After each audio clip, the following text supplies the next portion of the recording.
Let's get started.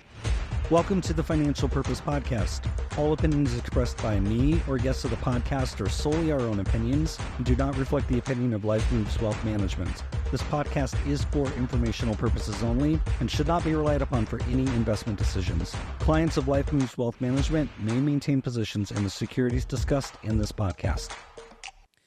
All right, welcome back to the Financial Purpose Podcast. This is episode 65, and this podcast, we have a great guest lined up. I had a conversation with her a couple of weeks ago. I'm really excited about this.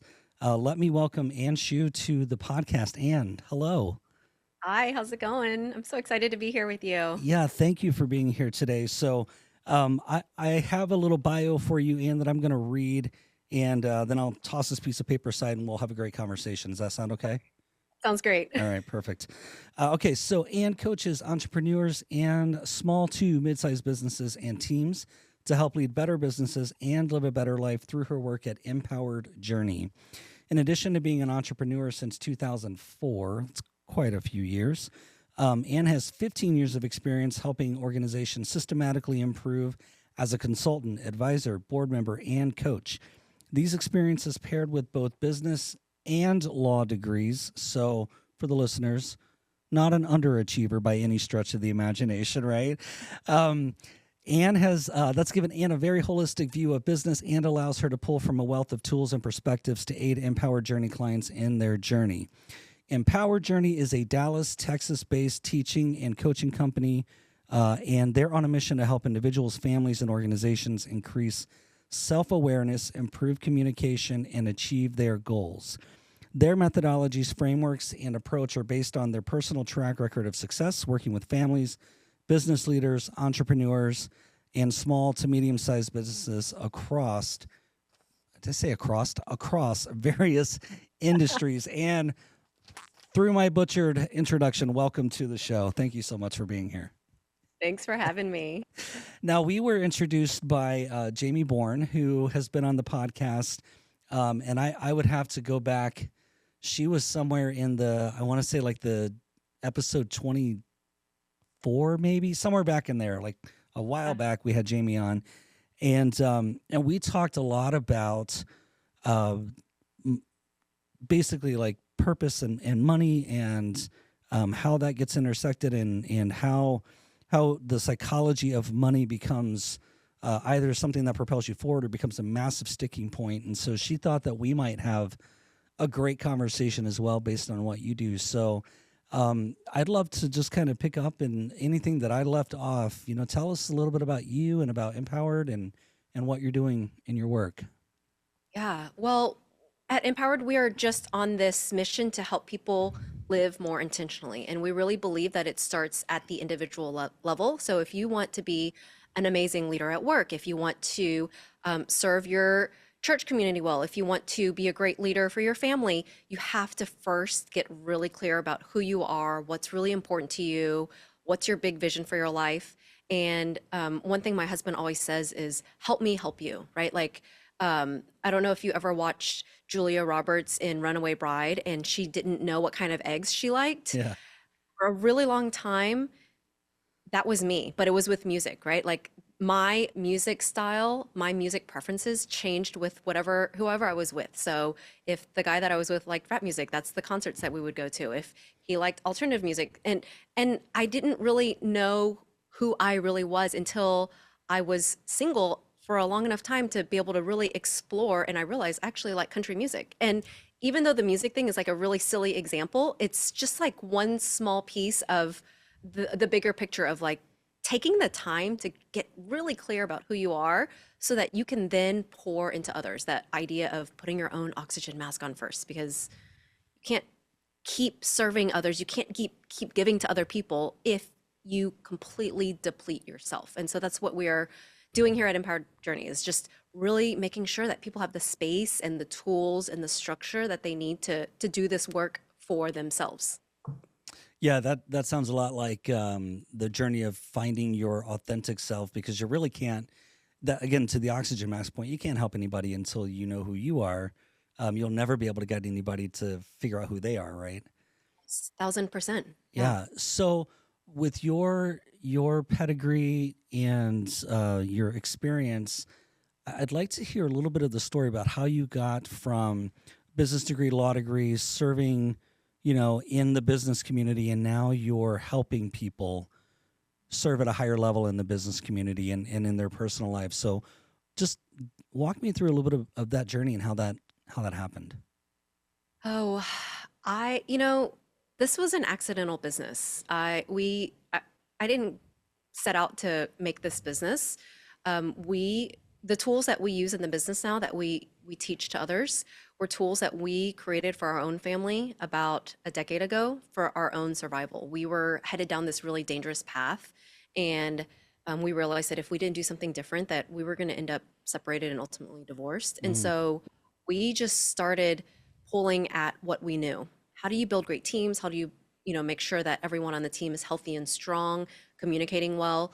And so we started doing these own things for our personal life, like all the things that people do for their work life.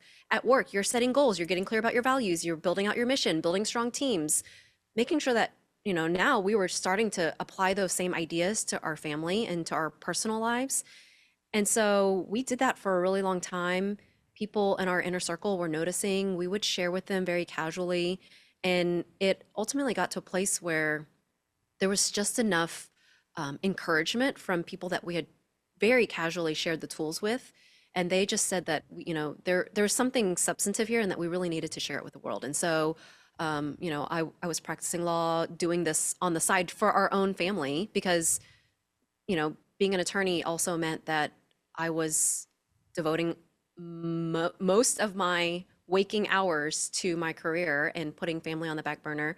We had a family business, and so when I wasn't practicing law, I was focused on that, and it was just everything was about work, whether it was my law career, our family business, and along the way, I just lost sight of myself and who I was and what was really important, and just becoming a really diluted version of myself, just waking up every day, going to work, trying to get through the day just so that I could make it to the weekend and just trying to survive my life. mm-hmm. And it wasn't a very fulfilling way to live. I, it just lacked like meat and depth and a reason. And so that's kind of when we started doing things differently. Yeah, and I think that what you're describing is not terribly uncommon, unfortunately, for a lot of people, a lot of us in business, entrepreneurs, even just people who work for any kind of company. If you're at any certain, level beyond the ground floor, there's a lot that's asked of you, and it's part of this. I'm sure that, and we could probably go on this whole side tangent about how much of this was kind of rewritten and created by pandemic and work from home, and how it just seems like, well, if you're available, you're always available, and that whole always available thing, I think, is where a lot of people kind of get lost and again lose Yep. sight of themselves a bit. What's been your experience of kind of thinking through? Because I imagine in your work, you probably hear the phrase, "I know I do in my work." Well, before the pandemic, right? Oh, yeah. So how have you seen families transition, or maybe transition's not the right word. Maybe things have just gotten harder for some people over the past couple of years. How have you seen that? Yeah.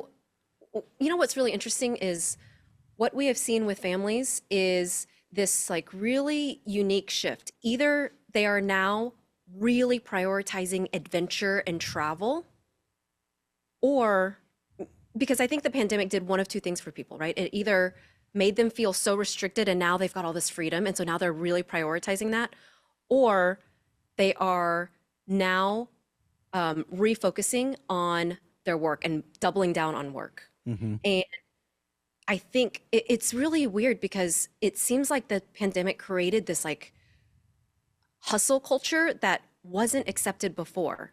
And it was like right after the pandemic, people fought that hustle culture and they said, no, we are going to live our lives. We're going to be free. We're going to go on these adventures. But very quickly, it went back to this pre-pandemic hustle culture. And I feel like it's worse than it was before. And the hustle culture is really scary for me not just me personally, but scary for my clients because we get it, that hustle culture is so addicting. Hmm. And what I often see is that you get addicted to the hustle because you're like, I just need to work hard enough to get this promotion or to exit this business or to land this client, right? And you're like hustling for it. And that is very, very addicting. And once you land that client or exit the business or get that promotion, if you don't recalibrate, then you end up continuing to hustle even though you've already achieved what it was that you wanted. Right. And don't recalibrate, then your entire life becomes consumed by the hustle of work. And then before you know it, what we often see is before you know it, your kids are teenagers or you're empty nesters and you look back and you're like, where did all my time go? Well, we didn't recalibrate. And it's really sad. We see it all the time. And what if I had a dollar for every single time that people would come up to me and tell me, man, if I had this 15, 20, 30 years ago, I would still be married to my spouse. And I'm like, God, that is so sad. That is, yeah. Like people know now that they are where they are and that they ended up separated or divorced because of that addiction to the hustle culture. And they can see it now, but in the moment they couldn't see it. And it's heartbreaking. Yeah, to me it kind of sounds like the what I call the curse of by this time next year. Right? Yes. Right, there's my Yes. air quotes. And so because I've done that to myself, right? So by this time next year we'll be here, here, and here, and this and that will have happened. And then like you said, there's no recalibration along the way. And so there's once you reach this time next year, there isn't Yes. somebody saying, let's look back and see what you set out for yourself. How did you accomplish that? Where did you get sideways with it? Mm, What's next? And I think sometimes at least from a financial perspective for some of my clients, when you say by this time next year, because we have to set, what do you want to accomplish for yourself over the next 12 months, 24 months? And just kind of as an aside note, I don't really do a lot of the whole where do you want to be in 30 years or what does retirement look like because it's so nebulous now and too far away and all that fun stuff. But what do you want to do in the next 12 months? What's important in the next 24 months? Because if we continue to get those increments right, we'll have good outcomes later. Where people I think get tripped up is that when they don't get to where they want to be, part of that mhm. is because we need to make sure that what they're driving for is actually realistic and healthy in all Yeah. the respects for them. And then second, sometimes it's okay to miss. Let's reward the miss Yep. and then keep moving forward and reset. And so how are you because people come in, let me not assume. Let me ask, when people come in, they find you, where are they? What are they thinking? What's happening in their lives? How have they arrived to you? Yeah. So I think most people walking in the door are in a state of overwhelm, chaos, survival, just trying to make it survive until their next vacation, right? Like, I just need to make it until we can go on this all-inclusive trip to Cancun or whatever it is. And they're just trying to survive their life and they're not really thriving. They're not living purposefully, or at least they don't feel like they are. Hmm. And so I think there's, incredible opportunity to come in and help people just take a step back. You know, when I work with business clients and business teams and helping them in the business context, I'm like, hey, you have to also work on your business. You can't just work in your business all the time. Same thing for our personal lives. We tell our Empowered Journey clients, hey, you can't just live in your life every single day. If you don't take a step back and zoom out every once in a while, once a week, once a quarter, once a year to recalibrate and see how things are going, you're just going to be constantly living in your life and in this state of like survival and just trying to make it till the weekend, make it till your next vacation. And so one of the cool things that we get to do is help people zoom out, give them the space to do that. And we start with the decade dream is what we call it, Hmm. this idea of what does your life look like in 10 years if you are living in alignment with your values and really getting to spend time doing what you love and doing the things that really light you up, bring you joy, and that you're great at, what does that life look like for you? And we don't need a ton of detail, but we ask, what's the one goal, that one singular goal that is an indicator that this ideal life is true for you? It might be that you are a New York Times bestselling author. It might be that you've taken 500 vacation days with your family. It might be that you have donated $1 million to your favorite nonprofit. Whatever it is for you is an indicator that things are going well for you professionally, things are going well with you in your family space, things are going well with you, in whatever, however you define community. But what's that one singular goal? And then we work backwards from there. So we Yeah. start with the goal, and then we help people recalibrate every single year, every single quarter, so that they feel like they're making really substantive progress, but incremental progress. Yeah. How many people? I love that. That's very well aligned with a lot of the approach that I take, because I think a lot of people never either give themselves permission to stop and actually dream. Right. Yes. I kind of call it sometimes like the Disney Imagineering. Like let's be Disney Imagineers, and what does this look like? And people are like, that's so bananas. Like that's never. And I'm like, no. Like let's not call it bananas or never. Let's give ourselves permission to dream freely and figure out what we would want for ourselves. And then instead of saying, gee, can we afford it? Let's work backwards and say, how do we align our, what I call our financial purpose, to be able to make steps in that direction? Because if you're aligned with your financial purpose, like you're saying, if you're aligned with your decade dream, Yep. you're probably going to have the outcomes that you want. And those things become more reality and less, fiction or, gee, that Yeah. would be nice, right? So how many people do you think, and maybe think of this as a percentage or however you want, and I know this is a very subjective question, so bear with me, but how many people, when you start that process, have ever stopped and actually thought about what they really do want for themselves, rather than, because I think we all do as kids, because that's where we have the most space to be, Yes. to imagine Exactly. things, and right, and then we get into our adult years and we're like, okay, well, now I have to work. And then we lose sight of dreaming for ourselves. Then we just end up wherever we end up. So how do you see that playing out? It's so crazy how many people. So our Know Thyself workshop is our one-day workshop where we're walking people through this curriculum, getting clear about your values, your effective self, your destructive self, identifying your decade dream, and then really making an action plan. Mm-hmm. So in that Know Thyself workshop, at lunchtime, not even at the end of the full day, but at lunchtime, so many people are coming up to me and saying, oh my gosh, I can't believe that this is the first time that I've been dreaming about my own life in years. And the first couple times it happened, I was like, that's weird. But it happens every single workshop. People will come up to me at lunchtime with this realization that they have not taken the time or the space to really dream for themselves for so long. They have dreamt for their business. They have dreamt for their nonprofit that they're serving on. They've dreamt for their kids. Many people have not taken the space to dream for themselves, really Yeah. taking off all these other hats and thinking about what makes me happy, what lights me up, what brings me joy. And I will tell you, for many people, it feels selfish.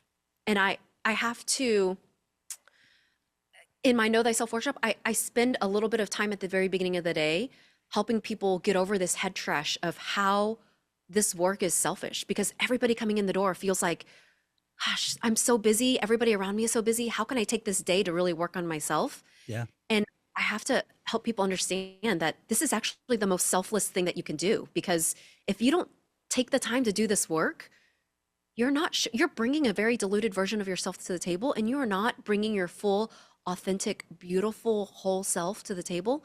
And what your family needs, what your work needs, what your community needs is your full, authentic, vibrant, beautiful self. And you can't do that if you don't actually know yourself. I 100% agree. I think that level of alignment, that one day or that however long they go through the process with you, beyond that one day, that time potentially saves the whole midlife burnout where I torpedo everything because I'm not aligned, so I don't even know who I am, where I am, what I am, so I'm just going to blow it all up.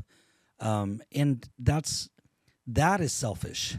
That is way more selfish, I think, than taking the time to invest in yourself, because then your actions have a spillover effect into so many other things and so many other people, that oftentimes you can't see until you're in the middle of it. And then that's, 20 or 30 years of regret. Yeah. Yeah. And it's so sad when it happens so late. Yeah. Yeah.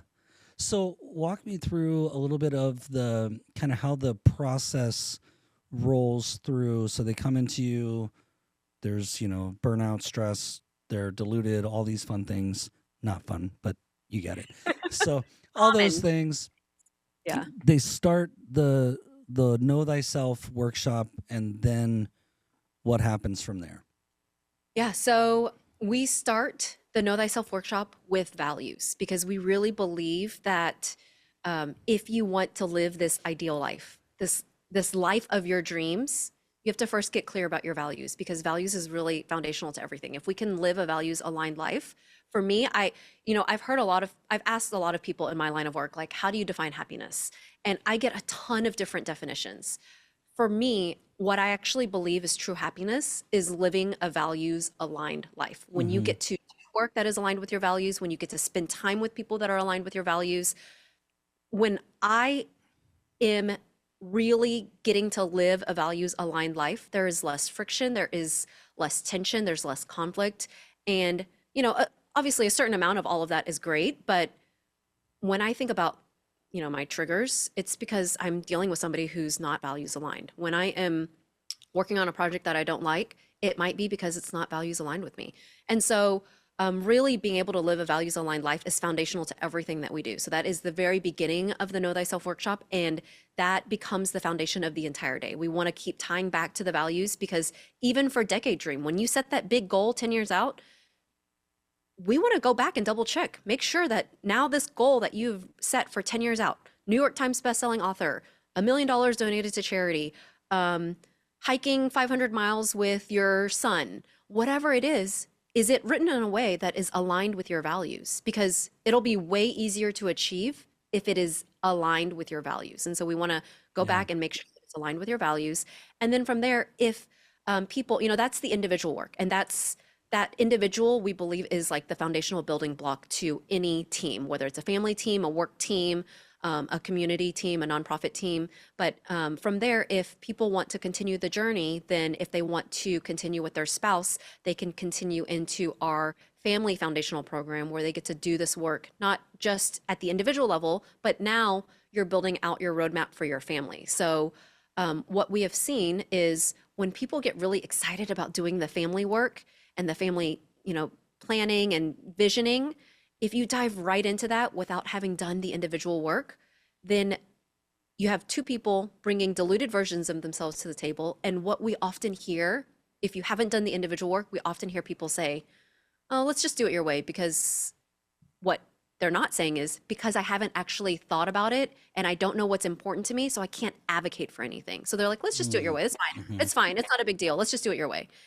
And so, because the Know Thyself work is a prereq to doing the family program, now we've got two people and two whole, authentic, very clear people.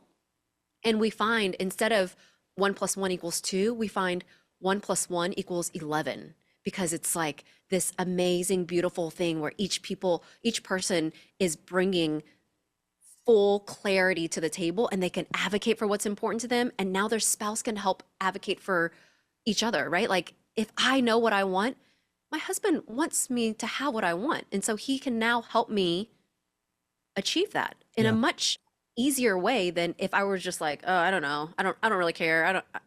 And so he's able to do that. And so we work on, we're creating this space now where people can come together and create their family roadmap, getting clear about their family values, right?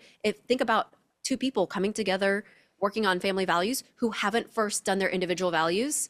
It's, oh, sure, your way. Yeah, that's fine. I think that's important. Yep. But now that they've done their individual work, they can fight and advocate and really, really argue for what is important to them, and ultimately come to an agreement that is going to be much richer, and they're more bought into, because they were really able to be open and honest and advocate for what is important.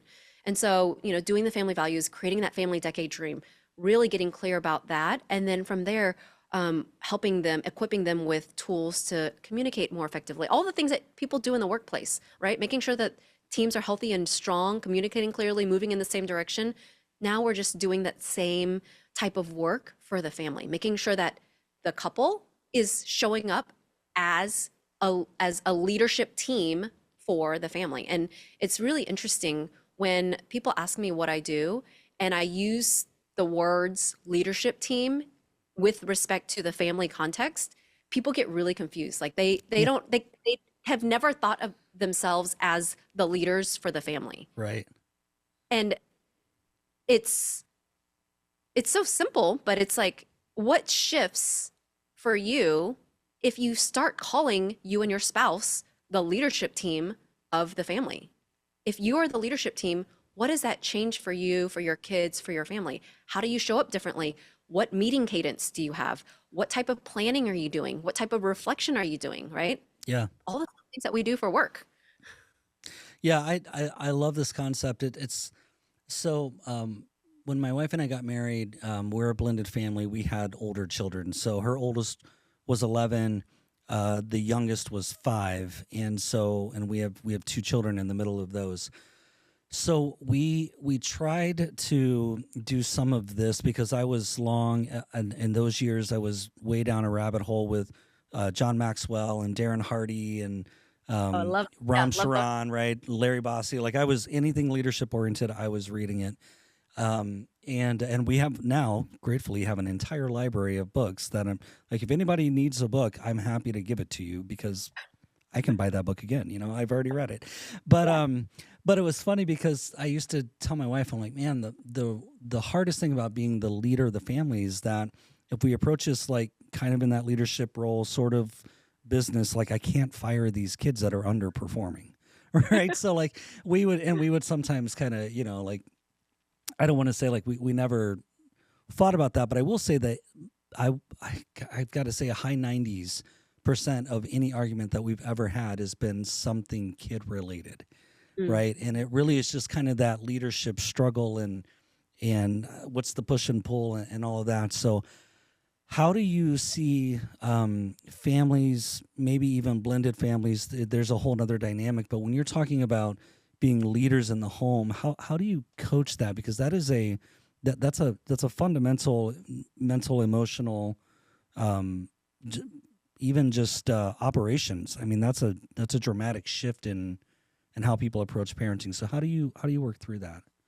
Yeah. So we teach a weekly family alignment meeting cadence. So FAMs is what we call them, but family alignment meeting. And so this is for the leadership team of the family. So the spouses coming together and having a weekly meeting where they are aligning on values, on the goals. How are we doing with the status of our goals? And then creating a safe space to have really important conversations so that as a team, we are 100% aligned and tackling these issues together.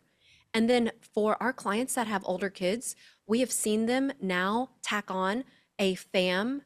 In addition to the leadership team FAM, now they're also doing a FAM with the kids so that every week as a family, as a family team, we are having a conversation about our family values, about our family goals, around, discussing big issues for the family and just creating that space in the same way that we would for our employees, right?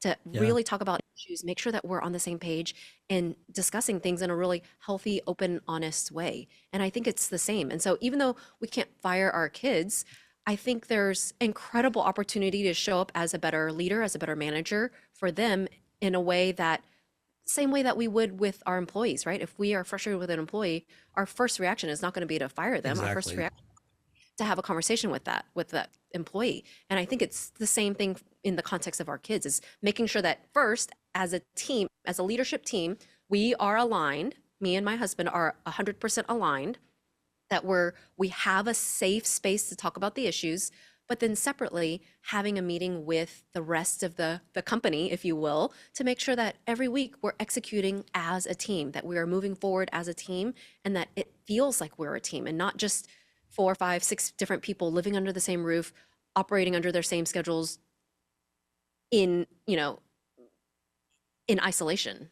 Right. Yeah, I think that's helpful because to the same tone where, well, I can't fire those kids. You also don't want them mounting a hostile takeover, right, of the corporation. So there has to be a happy medium. There has to be some ability to work together, and not all that different than being a business leader to employees. There's a difference in mindset, a difference in experience, a difference in skin in the game between the owner of the company and the employees, and it's the same with parents and children, except I think in a lot of respects there's a handicap with just what are we talking, like the whole neofrontal cortex development and Yeah. maturity, right, and hormones and all these other things come into play, and so that definitely makes it challenging, I think, for a lot of families. Yeah. Yeah. Absolutely. Well, that, and then of course you tack on a parent who's just burnt out. Um, Mm. that Yeah. that just adds to that level of complexity. And I mean, I'll tell you, like, super open and honest, my my personal work with Know Thyself in the past month has kind of gotten put on the back burner, right? Like, I try to revisit it every quarter on the same cadence that we teach our clients, Yeah. but this past month was really busy for me. And so, what I know as my individual roadmap, my values, my effective self, the things that really energize me, my decade dream, the things that help me stay focused, a lot of that stuff there there wasn't a ton of space for because I wasn't as intentional about it this past month. And so I saw how when my know thyself work got put on the back burner, my family suffered. I Mm. was I lost patience quicker with my kids, with my husband. I did not show up as my best self. And so I think it's 1,000% true what you just said. Like when one parent is overwhelmed, overworked, burnt out, the whole family suffers. And I personally experienced that with my family, with me, because I was on the road traveling so much that I was at a place where I wasn't making the time for myself. I wasn't doing my work. I wasn't prioritizing making sure that my cup was filled. And as a result, there was nothing left to give to my kids when I got home. When Yeah. I got home at the end of the day, right? And it's like really sad to here we are, beginning of December to be able to reflect on that. But thank goodness that I can see it now that I have the space and I've taken the time to reflect and I saw what it was that how all of that was impacting me, my marriage, my kids. Like, thank goodness it was only a month and that now I'm able to reflect and recalibrate and reset for the next month, for the next year, because that could have easily, without the foundation of the know thyself work to fall back on, that could have easily become the new way of life for me. Like that could have just been my new habit, my new norm, and I could have fallen into that trap. Yeah. I think that's amazing to have that level of recognition, because for me it was always, especially when our kids were younger, they're now, all of them are in their 20s, so they're kind of starting to play this out on their own lives, and we're trying to coach certain things so they kind of understand how to work through them. But for me it was always that if I wasn't meeting the goals that I had set for myself, or reaching my highest potential, or achieving what I wanted in the workplace, that was where it was easy for me to spill over kind of that into the personal life. And so it was way more, if I'm not getting the fulfillment I need professionally, then I'm never going to show up as my best self, because my expectations are never going to be met, because they're already not being met, right? And all these things are happening. So I imagine that I'm hoping that I'm not alone in that, and it's not all that different from a lot of people.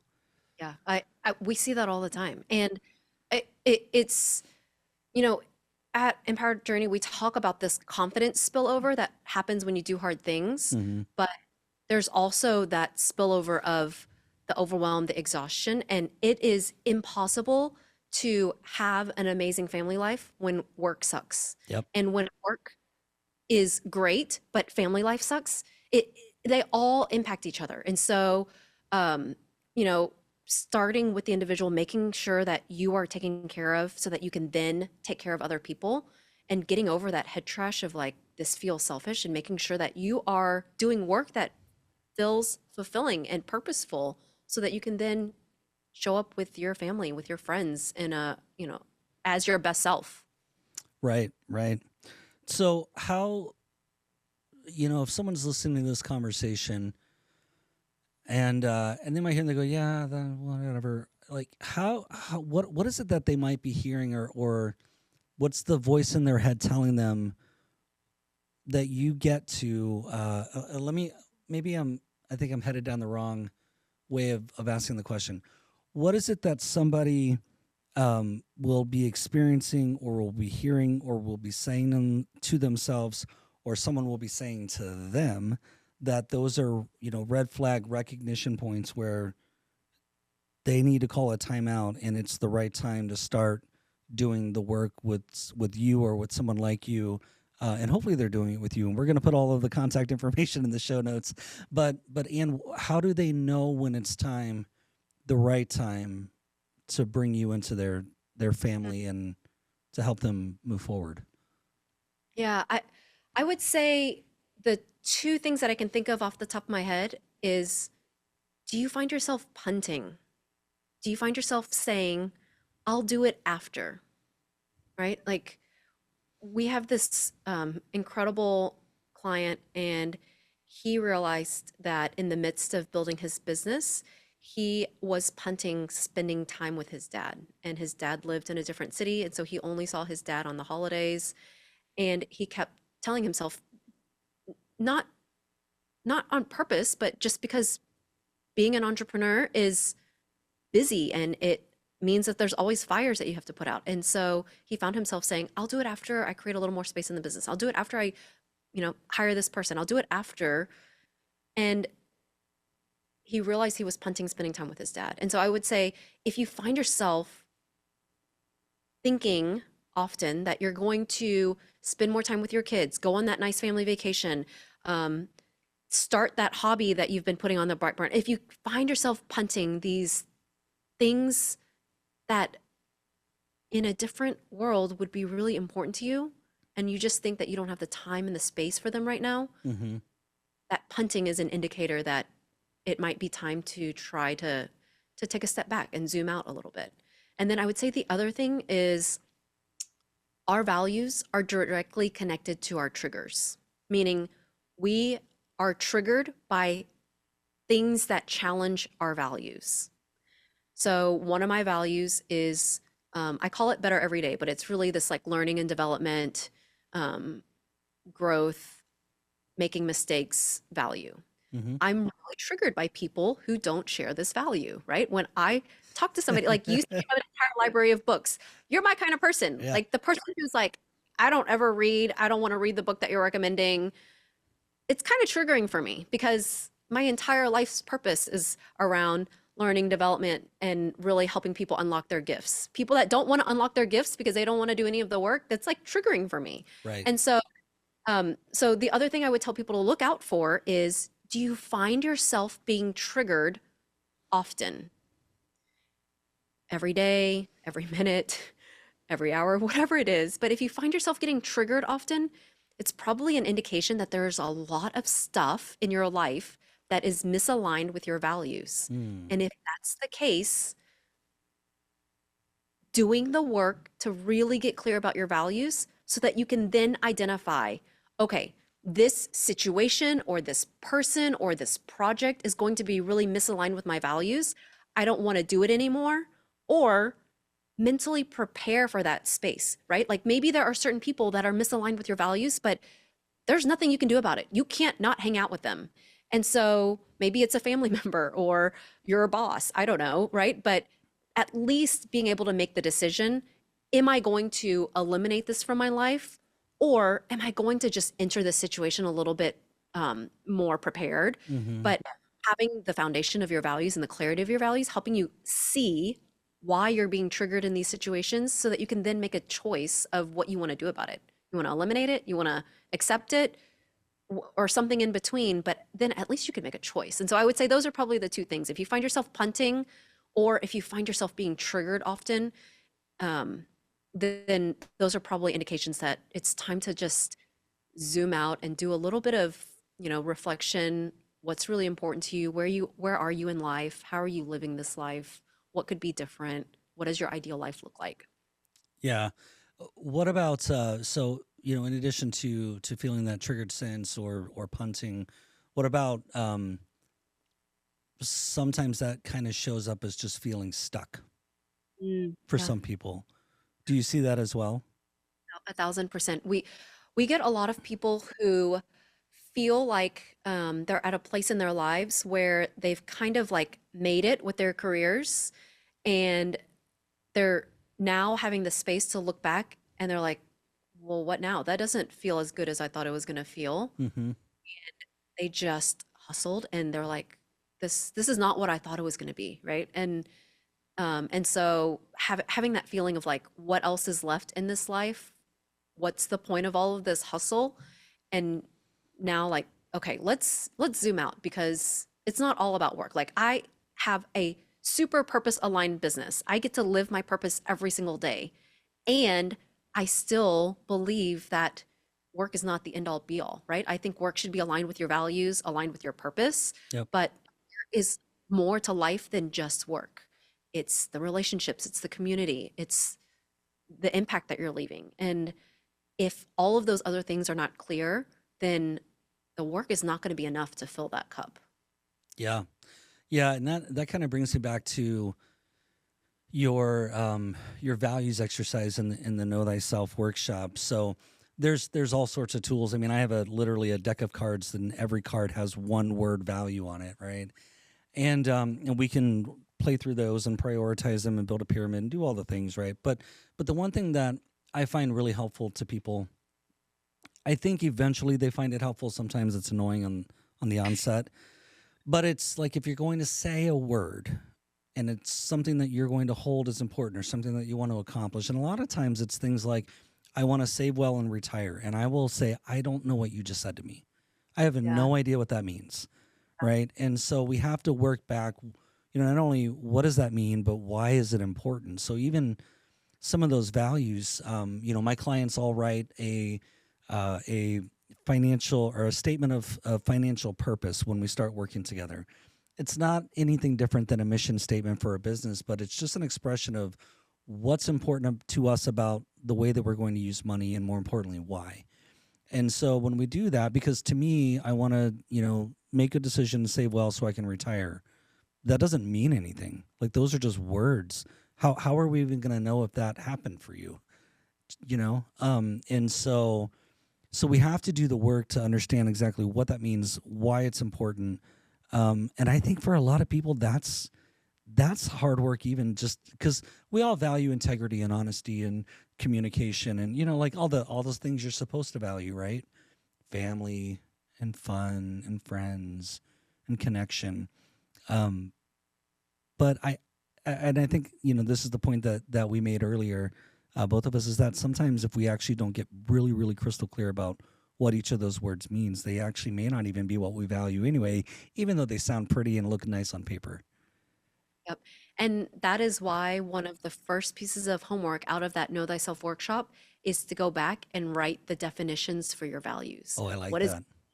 what does it not mean? What are the guardrails? Because, for example, in our family business, we have a value of keep it real. Well, if you write the definition, it tells you that keep it real, and not in these words, but it basically tells you that keep it real means radically candid, open, and honest.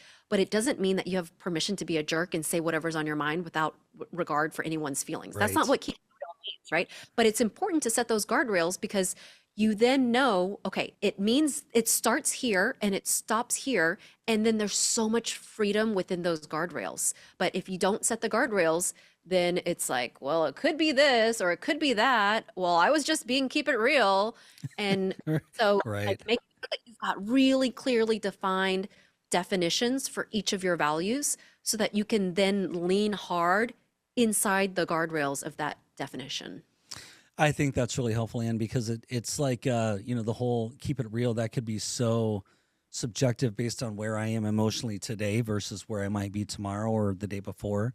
And I love the idea of putting guardrails around that, so that way you can define when, like you said, when keeping it real is actually in bounds versus when it's, you're just not in the right headspace. You're not showing up enough to be able to do that the right way. Yeah. Yeah, I like that a lot. That's great. So now that we understand what you do, we understand what people are listening for or what's showing up in their lives. Um, how do people normally go through the process of connecting with you, starting to work with you? I imagine, and I know that I'm sure the way that you would answer this question around money is the same way that I would answer it, right? Because there's just a lot of variables, but there may be people who are listening to this that they'll just say, well, I can't, there's no way I can devote money to that, because if I devote money to that, then I can't do this and I can't do that. So you don't have to talk in terms of dollars, but just help paint the picture of what an investment in yourself and your family like this. It's easy for you and I to look at it and see the dividends that get paid over time. But how does somebody who is in that mindset, they're stuck, they're burnt out, they're punting, they're doing all the things, how do they get to you, and how do they start to slowly overcome that initial hesitation? And frankly, for some people, it's the annoyance of having to spend money on Yeah. something like this, right? Versus I'm making an investment into something that truly, truly matters and makes a huge difference. How do you help people kind of approach that, get over that money barrier, and start to get to where they're making good progress? Yeah. I mean, I would say that for those who are working in business, maybe you went to college and you got a degree in business, but at what point did you actually take a course on how to live your life and be a leader for your own life, right? And Right. um, look at this Know Thyself workshop as that course of you getting a blueprint of what it looks like for you to live your life. It's a customized blueprint for you so that you've got your roadmap walking out the door of what what the guardrails are to make decisions. And um, you're going to get really clear about your values. You're going to get really clear about who you are at your best and at your worst. How do you think about time? How do you handle your time? And then what's your big vision for your life? So that by the end of the day, you're walking out of the door with so much clarity on what it looks like to lead yourself so that you can then lead your business, your family, your community better. And so I would say it's like a course that you would take if you want to be a leader. Like if you want to be a leader on your marketing team, you probably took a marketing class in college. Mm-hmm. You might have even taken a leadership class. In the context of your personal life, this is the leadership class for your personal life to really be able to show up as a leader and not just, a person in the family, but really leading your family well, leading your business well, leading yourself well. And I think, you're absolutely right. There is so much head trash out there around spending money on yourself, investing in yourself. I would say, you would I know so many parents who, without even thinking about it, would invest hundreds of dollars for a coach for their kids' soccer, right? Like a Yep. one-on-one coach for my kids' soccer or baseball or whatever. Wouldn't investing in the leadership team of the family team be as important and maybe even more selfless? Because if you can lead your family better, what ripple effect does that have on everybody else around you? I mean, people come back after the Know Thyself workshop and they talk about how they are now living into their purpose. They are having more clarity about what it looks like for them to live a values aligned life. They have, and they have turned around their relationships in their marriage. And these are not people that were on the brink of divorce. These were oftentimes couples that had really strong, healthy foundations, but just needed a little bit of love and attention on the relationship, right? And coming back and talking about how that relationship is completely different, how their relationship with their kids is exponentially better because they spent a day working on themselves. It's like investing the 7 or 8 hours with us to do this work has such a ripple effect on every single area of people's lives. It's just it's crazy how Yeah. how that ripple effect not only has an effect on all the people around them, but on the teams, on like a lifetime of impact for everybody around them. Yeah, I would challenge anyone listening. If you're going to, because we're in December and so January is coming up, and so everybody gets these ideas and they make their resolutions or whatever they do, you do with that. And so we all go get gym memberships that we stop using by February 1st. We all go, we all have Netflix and Disney Plus and all the subscriptions for all these things, right? I would say if you're able to sit on the couch and look this way and not communicate this way, right? You probably Yep. ought to think about spending less time there and spending more time working on yourself. I'm gonna say, at the risk of getting canceled myself because I just offended somebody, I'm just gonna say, like, that's probably a better use of your time. I think about that for myself because there are times where, like, I remember a long time ago, when I was much, much younger, someone that I dated at the time had a thing on her refrigerator, and it just simply said, "Don't give up what you want most for what you want in the moment." And I've always just kind of remembered that because it's easy for me. Sometimes you just say, "Well, I think I'll just like turn on the TV. It's 8:30. I got a half hour before bedtime. I'm just turn on the TV." And I sometimes go back and realize that half hour turns into 45 minutes or even an hour. And what value did it add to my life versus just going up and, getting into the bed or even the chair by the bed, reading the book and then going to sleep that way, right? So, like, where's the higher value? And it certainly wasn't sitting on the couch watching Netflix. Yeah. And that's the beauty of the decade dream is when you say like what you want most versus what you want in the moment, the what you want most is that decade dream. And that decade dream, once it's defined, you can then use it to filter out all of the noise. You Yeah. can use it to filter out in the moment. Am I going to spend 10 minutes with my child or am I going to go and scroll on my phone for 10 minutes? Open and honest, sometimes I end up choosing this social media when I'm not Yep. focused on my decade dream, right? Yep. But with clarity of my decade dream, helping it keep me grounded in every single decision I make, big or small, then I'm going to choose what I want most, what really matters to me. I think we all feel seen with that comment, Ann, because it's amazing how so much of what's happening in that digital world matters so much more to us than what's happening with in the room that we're sitting in. It's just and myself guilty as charged. Yeah, guilty of it too. It's amazing how much that happens and how I just got to check. You don't got to check nothing. Like check And the then an hour has gone by. I know. It's terrible. Yeah, terrible.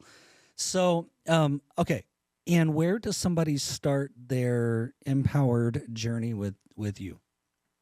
Yeah, I think you're gonna drop the links in the description, but yeah, I would just say check us out on our website, follow me on LinkedIn, reach out to me, send me a message. Like, I hope you can hear how passionate I am about this. I love helping people get on track with this journey of really evaluating what's really important and living this ideal life. Yeah. And so I love talking to people about it. So I would say just connect with me on LinkedIn. I'd love to start conversation and really start this movement of helping people take back control of their life and really live the life of their dreams. Yeah. And give us the web address for the listeners who may not see the show notes. Yeah, sure. Mpoweredjourney.com. And then we're also at mpoweredfamilies.com. Okay. Empowered, Powered, families.com and Mpowered journey.com. Yes, and I was just going to say, I think I spoke over you, but that's important about your website is that it's the letter M, as in whatever you call it. It's Mike in the aviation alphabet, but That works. it's Yep. perfect. So Mike Powered, M Powered, and so not EM, and that's important. So Thank yeah, you for calling that. perfect. All right, well, Ann, this has been a wonderful conversation. I'm sure we could keep going, but in the interest of time, we can probably do a part 2 if need be. But this has been This has been great. I think the work that you're doing is so very valuable, and it's so well aligned with a lot of what I try to do. Staying in my lane as the financial guy, but knowing that so much of this, I call it financial spaghetti because it all touches, right? Everything touches, and so I really appreciate the work you're doing, and certainly would love to continue exploring how we can work together and help people get to where they're really, really trying to go. And it just takes really good guidance. So thank you so much for doing the work that you do. Thanks so much for having me today. It's been so much fun hanging out with you. Yeah, likewise. And thanks to the listeners. Thanks for listening to this episode of the Financial Purpose Podcast. And until the next episode, go be, as I always say, Ann, go be financially awesome. Take care of yourselves, and we'll see you on the next one. Thank you, Love Ann. that. Bye. Thanks for listening to this episode. Be sure to like, subscribe, and share. To learn more about your financial purpose, visit lifemoveswealth.com.